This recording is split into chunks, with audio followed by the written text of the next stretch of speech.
کہ قضا یہ ہے کہ سر کے کچھ بال لے لیے جائے اور کچھ بال چھوڑ دیے جائے، اور آج عام یہی ہو رہا ہے، آج عام یہی ہو رہا ہے، فیشن کے نام پہ یہی نظر آتا ہے۔ تو بہرحال یہ اللہ کے نبی صلی اللہ علیہ وسلم کے ساتھ خیر خواہی نہیں ہے، بھلائی نہیں ہے۔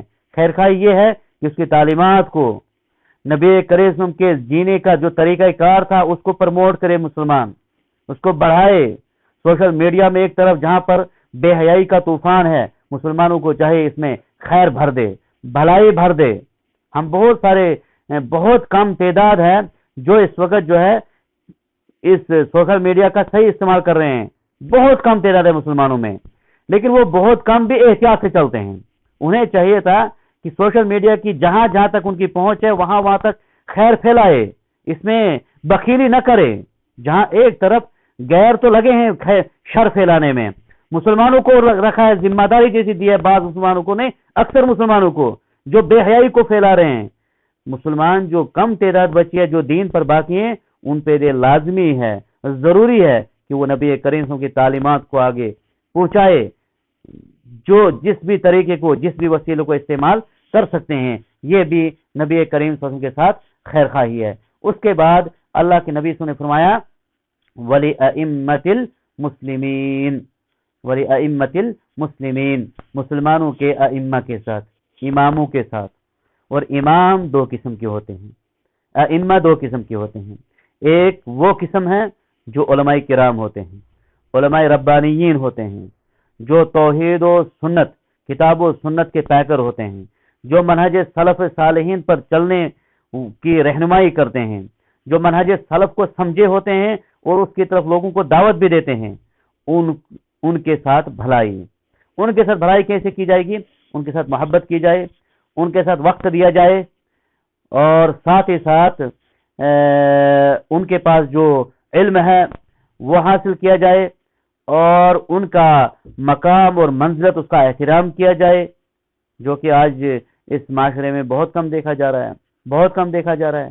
پھر تانا دیتے ہیں غیروں کو کہ غیر جو ہے غیر مسلم اسلام کا جو ہے مذاق اڑاتے ہیں، احترام نہیں کرتے ہیں۔ مسلمان کتنا احترام کرتے ہیں؟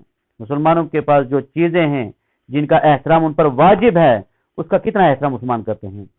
یہ ضروری ہے، سمجھنے والی بات ہے۔ تو علماء کرام کے ساتھ جڑنا، ان کے ساتھ رہنے میں ہی عافیت ہے۔ اہل علم سے منقطع ہونا انسان کو خسارے کی طرف لے سکتی ہے، کیونکہ یہ وہ ہیں ستاروں کی مانند۔ علماء کرام اس زمین پر ستاروں کے مانند، جیسے آسمان کے ستارے ہوتے ہیں، یہ ایک بہترین راستے کی طرف رہنمائی کرتے ہیں۔ اگر ان کے پاس کتاب و سنت کا صحیح علم، منہج سلف کی صحیح واقفیت ہوگی، وہ بہترین راستے کی طرف رہنمائی کرتے ہیں، اور ہر شر سے جو ہے دور رکھنے کی تلقین بھی کرتے ہیں، اور وہ طریقے اور ذرائع بھی سکھلاتے ہیں، وہ وسائل بھی بتلاتے ہیں کہ انسان کیوں کر ان گناہوں سے، کس طریقے سے بچ سکتا ہے ان گناہوں سے اور بے حیائی سے۔ تو دوسرا جو مراد ہے ائمہ سے، وہ ہوگی مسلمانوں کے جو حکمران ہوتے ہیں، مسلمانوں کے جو حکمران ہوتے ہیں۔ سامعین کرام، اس پر کبھی انشاءاللہ مکمل مفصل درس دیا جائے گا، کبھی موضوع رکھیں گے جمعہ والے دن یا کسی اور دن، کہ جو حکمران ہوتے ہیں ان کے حوالے سے اسلامی کیا تعلیمات ہیں، چاہے وہ حکمران ظالم ہوں یا وہ حکمران عادل ہوں، چاہے وہ حکمران غلط کرنے والے ہوں یا صحیح کرنے والے ہوں۔ اسلام نے ہمیں اس میں واضح تعلیمات بتائی ہیں، واضح تعلیمات بتائی ہیں، اور ان تمام تر طریقوں سے اور ان تمام تر فتنوں سے روکا ہے جو اس وقت دنیا میں بپا ہیں، جو دنیا میں اس وقت برپا ہو چکی ہیں۔ کہیں پر بھی جو مسلمانوں کے حکمران ہوتے ہیں، ان کے حوالے سے جو اس وقت لوگوں کے دل و دماغوں کے اندر جو چیزیں ڈالی گئی ہیں، ان کی خوراک جیسی بن چکی ہیں، وہ معلوم ہی نہیں کہ اسلام یہاں پر ہمیں کیا رہنمائی کرتا تھا، قرآن و حدیث ہمیں اس میں کیا رہنمائی کرتے ہیں، صحابہ کرام اور تابعین، تبع تابعین، ائمہ کرام کیا اس میں تعلیم دیتے ہیں کہ اگر حکمران ظالم بن جائے تمہیں کیا کرنا ہے، اگر مسلمان حکمران ظالم بن جائے تمہیں اس وقت کیا کرنا ہے، کیا یہی طریقہ کار ہے؟ ان کے خلاف محاذ کھڑے کیے جائے، ان کے خلاف سوشل میڈیا کو گرم کیا جائے، لان تان کیا جائے۔ یہ اگر طریقہ ہے، کہیں ثابت ہے، تو تب تو اس میں ثواب ہوتا ہے۔ اگر یہ ثابت نہیں ہے اور حقیقت میں ثابت نہیں ہے، یہ صحیح طریقہ منہج سلف یہ ہے ہی نہیں کہ حکمرانوں کو عوام الناس کے سامنے ذلیل کیا جائے، یہ منہج سلف نہیں ہے سامعین کرام۔ یہ کس طریقے پر ہم چل رہے ہیں، یہ دنیاوی ایک سوچ ہے، دنیاوی ایک سوچ ہے۔ دنیا میں کچھ ایسے بھی ذہن کے لوگ آئے ہیں جنہوں نے اس قسم کا کام کیا ہے، اور پھر یہ بڑا فتنہ بنتا ہے بعد میں سامعین کرام۔ انشاءاللہ العزیز اس پر کبھی بیان ہوگا۔ تو ائمہ جو ہے اس سے مراد کیا ہے، ایک تو امام علماء کرام، اور دوسرا مراد ہے یہ جو ہوتے ہیں یہ عمرا حکمران جو مسلمانوں کے ہوتے ہیں ان کے حوالے سے۔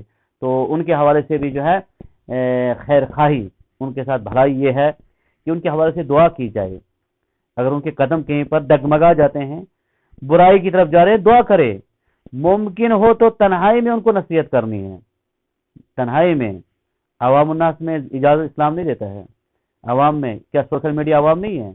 لاکھوں کے اربوں لوگ اس کو استعمال کرتے ہیں، وہاں پر کسی حاکم کے بارے میں لکھنا یہ شریعت ہمیں نہیں سکھاتی ہے۔ اگر ہم شریعت کو حقیقی طور پر ماننے والے ہیں، نبی اسلام کی تعلیمات ہیں، وَلِأَئِمَّةِ الْمُسْلِمِينَ، مسلمانوں کے ائمہ کے ساتھ خیر خواہی، ان کے ساتھ خیر خواہی یہ ہے ہی نہیں۔ ان کے ساتھ جو خیر خواہی ہے جو منہج سلف ہمیں بتاتا ہے، اور اس کو ہمیں سیکھنے کی ضرورت ہے۔ اور پھر آگے اللہ کے نبی نے فرمایا وَعَامَّتِهِمْ، اور پھر عام لوگوں کے ساتھ خیر خواہی۔ ایک مسلمان جو ہے اس کو عوام الناس کے ساتھ بھی، چاہے وہ جتنا خاص کیوں نہیں ہوگا، وہ عالم دین ہے، وہ کوئی بڑے عہدے کو سنبھالے ہوئے ہے، کوئی بڑا ذمہ دار ہے، کوئی حاکم ہے، کوئی بڑا امیر ہے، اس کو بھی عوام الناس آپس میں خیر خواہی کے ساتھ پیش آنا ہے۔ دین اس کا نام ہے۔ اب کیسے پیش آنا؟ اگر کوئی غریب ہے اس کی مدد کرنی ہے، کوئی پریشان حال ہے اس کی پریشانی میں شریک ہونا ہے، کوئی غلط راہ پر جا رہا ہے اس کو اچھے راہ کی رہنمائی کرنی ہے، کوئی خسارے کی طرف جا رہا ہے اس کو روکنا ہے، کوئی گناہ میں پڑا ہوا ہے اس کے بارے میں غم زدہ ہونا ہے۔ دین اس چیز کا نام ہے سامعین کرام۔ کوئی شرک کر رہا ہے، انسان کو غم زدہ ہونا ہے کہ کیوں کر رہے ہیں یہ شرک، کس طریقے سے ہم ان کو اس برائی سے نکال سکتے ہیں، یا کسی اور بھی برائی کے اندر کوئی پایا گیا تو ایک ایمان والے کا ایمان یہ تقاضا کرتا ہے کہ اس کو روکنے کے لیے اس کے اندر ایک تڑپ ہونی چاہیے۔